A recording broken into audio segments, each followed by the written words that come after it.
இன்றைக்கி நான் ஒரு டிஃப்ரெண்ட்டான காஃபி போடணும் இல்லை ஏதாவது ட்ரிங்க் பண்ணணும்னு நினச்சேன். ஆனால் தூங்கிட்டேன். அதனால் நம்ம ஒரு கடுங்காப்பி தான் இன்றைக்கி போட்டு காமிக்க போகிறேன். ஒரு பாத்திரத்தில் தேவையான அளவு தண்ணி வச்சுக்கிட்டு உங்களுக்கு ஸ்வீட்டுக்கு தேவையான அளவு சர்க்கரை போட்டுக்கோங்க.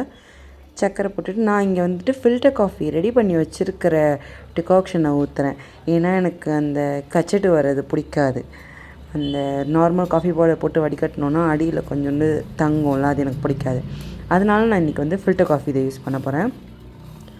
இந்த சர்க்கரை நல்லா டைல்யூட் ஆனதுக்கப்புறம் ஃபில்டர் போட்டு வச்சுக்க டிகாக்ஷனை கொஞ்சமாக ஊற்றி நல்லா கொதிக்க விட்டு வடிகட்டி குடித்தா நம்ம ஊர் ஸ்டைல் கடுங்காப்பி.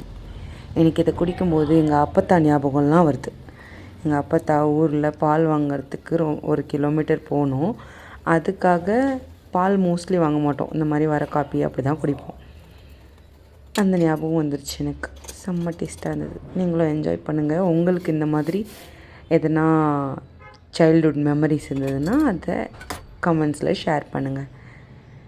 அடுத்த வீடியோவில் கண்டிப்பாக வேறு ஒரு இன்டர்நேஷ்னல் ட்ரிங்க்கோடு உங்களை சந்திக்கிறேன். அது வரைக்கும் டாட்டா, பை பாய்.